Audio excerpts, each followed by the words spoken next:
안녕하세요.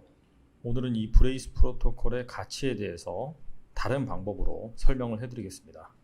브레이스 프로토콜의 백서를 보면은 암호화폐 1.0 시대는 지나갔고 이 브레이스 프로토콜은 암호화폐 2.0 시대를 추구한다라고 나와 있는데 이 의미가 무엇인지 알아보겠습니다. 먼저 이 브레이스 프로토콜의 가치를 설명하기에 앞서서 세 가지 질문을 확인해 보겠습니다. 자, 보시다시피 첫 번째는 암호화폐 시가총액이 300조 원인데 고래가 30조 원을 팔면은 전체 암호화폐 시가총액은 몇 조 원이 될까? 두 번째 질문은 브레이스 시가총액이 1조 원인데 누군가 1천억 원어치를 팔면은 브레이스 시가총액은 몇 조 원이 될까? 그리고 시장 급락 시 브레이스와 제휴된 뎁 토큰의 가격은 어떻게 될까? 이 세 가지 질문입니다. 이 세 가지 질문을 한번 곰곰이 생각해 보시고 이 질문에 답하기 위해서는 다음과 같은 설명이 필요합니다. 최근에 이 암호화폐 시장이 계속해서 하락을 하고 있습니다. 과연 이 암호화폐 시장이 축소된 원인은 무엇일까? 일단은 과연 얼만큼 하락을 했는지 표를 통해서 확인을 해보겠습니다. 가장 이 암호화폐 시장이 뜨거웠던 2017년 12월 말, 이때 당시에 이 알트코인의 수는 코인마켓캡에 등재된 기준으로는 1352개, 토탈 마켓캡은 434조 원이었고요. 그리고 평균 마켓캡은 3213억 원이었습니다. 즉 알트코인 하나당 시가총액이 3213억 원을 기록했다라는 것이고요. 현재 2020년 1월 2일에는 알트코인 수는 4990개로 4배 가까이 늘었습니다. 반면에 토탈 마켓캡은 70조 원이 안됩니다. 알트코인 하나당 평균 마켓캡은 140억 원으로 2017년 말과 비교를 하면은 20분의 1로 상당히 많이 축소가 된 그런 상황입니다. 사실 2019년에는 모든 투자자가 기대했던 호재가 많았습니다. 대표적으로 세 가지가 있는데 첫 번째로는 페이스북의 리브라 출시였고요. 두 번째로는 벡트의 비트코인 선물 거래소 런칭, 그리고 마지막으로는 중국의 중앙은행이 발행하는 CBDC 기대감. 자, 이런 것들이 다 호재라고 사람들이 기대를 했었습니다. 자, 하지만은 실제로 이런 해당 뉴스가 나왔음에도 불구하고 이 암호화폐의 가격은 오히려 하락을 했는데요.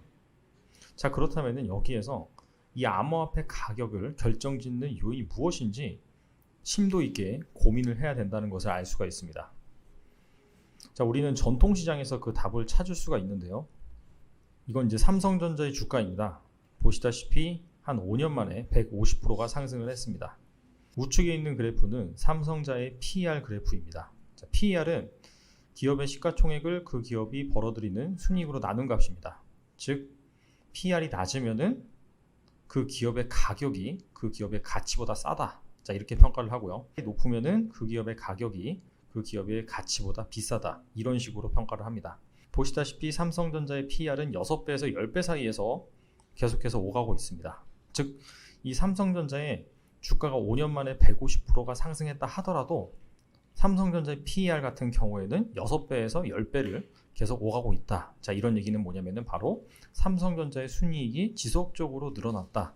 이렇게 볼 수가 있는 것이죠. 주식은 그 기업의 주식을 가지고 있으면은 그 기업이 벌어들인 순이익이 결과적으로 주주의 몫이 됩니다. 배당 같은 경로를 통해서 투자자가 그 기업이 벌어들인 이익을 회수할 수가 있는 것이죠. 반대 경우도 한번 보겠습니다. 왼쪽에는 현대상선의 주가 그래프입니다. 5년 만에 15분의 1 토막이 났습니다. 현재 암호화폐 시장과 좀 비슷하네요. 우측에는 현대상선의 PER입니다. 자, 그런데 PER의 수치가 마이너스입니다. PER이 마이너스다. 자, PER은 시가총액 나누기 순이익이라고 했는데 시가총액이 마이너스가 날 수가 없겠죠. 즉 순이익이 마이너스다. 즉 현대상선은 5년간 계속해서 적자를 기록하고 있었다. 이렇게 볼 수가 있습니다. 달리 말한다면은 적자를 내면은 주주들한테 돌려줄 이익이 없습니다. 그러다 보니까 이 현대상선이라는 주식은 가치가 없는 그런 자산이 되어버렸고 이에 따라서 주가가 계속해서 하락했다. 이렇게 볼 수가 있습니다. 그러면 우리는 여기에서 해답을 찾을 수가 있습니다. 알트코인 같은 경우에는 사실상 대비 발행한 유틸리티 코인입니다. 즉 지불 결제 수단으로 쓰는 거기 때문에 아무리 그 뎁 생태계가 활성화가 된다라고 하더라도 그 생태계에서 발생하는 이익을 알트코인 홀더들이 향유할 수가 없기 때문에 알트코인의 가치는 모호하다, 그렇게 볼 수가 있습니다. 그렇다면 지금까지 이 알트코인의 가격을 지지한 것이 무엇이냐? 바로 이 보유자들의 믿음, 호재가 나온다면 올라갈 것이다. 자, 이런 믿음이 이 알트코인의 가격을 지지하고 있었다, 이렇게 볼 수가 있겠죠. 자, 이런 상황에서 만약에 악재가 나온다라고 한다면은 알트코인을 보유하고 있던 그런 홀더들의 믿음이 약해지면서 가격은 계속해서 하락할 수 있는 그런 가능성이 있습니다. 반면에 브레이스 가격은 어떨까요? 악재가 나온다라고 하면은 시장에서 상장돼서 거래가 되고 있기 때문에 일시적으로 가격은 하락할 수가 있습니다. 하지만은 브레이스 홀더들은 콥 담보자산에서 나오는 재원을 채굴 보상으로 받기 때문에 이 콥 담보자산이 견조하게 유지가 된다라고 하면은 가격이 급락하면은 그만큼 보상 수익률은 올라갑니다. 따라서 매수세가 몰리게 되고 가격은 회복할 수 있는 것입니다. 자, 브레이스와 제휴한 뎁 토큰들의 가격은 어떨까요?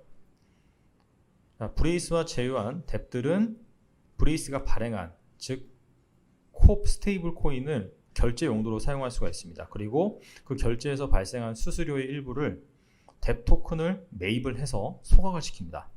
자, 따라서 이 콥의 트랜잭션이 늘어나면 늘어날수록 수수료가 많이 발생을 하고요. 그만큼 뎁 토큰의 소각량도 늘어난다라고 볼 수가 있습니다. 자, 그런데 뎁 토큰이 하락을 한다라고 하면은 사서 소각할 양이 훨씬 더 많아지겠죠. 그렇기 때문에 뎁 토큰의 가격도 마찬가지로 상승한다, 이렇게 정리할 수가 있습니다. 자, 다시 처음으로 돌아와서 세 가지 질문을 한번 살펴보겠습니다. 자, 전체 암호화폐 시가총액이 300조 원인데 고래가 300조 원을 팔면은 얼마가 될까요? 기존의 암호화폐 같은 경우에는 홀더들의 믿음이 그 가격을 지탱을 했기 때문에 악재가 나와서 고래가 또 판다라고 한다면은 사실상 얼마까지 내려갈 수가 없는 겁니다. 자, 2번 브레이스 시가총액은 1조 원인데 누군가가 1천억 원어치를 팔면은 브레이스의 시가총액은 몇 조 원이 될까? 일시적으로 하락할 수 있지만은 콥 담보자산에서 나오는 보상 재원이 일정하다라고 한다면은 여전히 다시 1조 원으로 회귀하겠죠.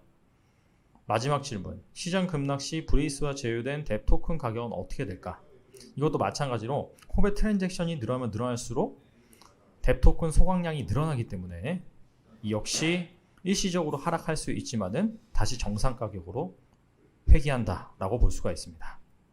이상 브레이스 프로토콜의 가치에 대해서 설명을 드렸었고, 궁금한 점이 있다면은 공식 커뮤니티 대화방에 질문을 남겨주시면 됩니다. 감사합니다.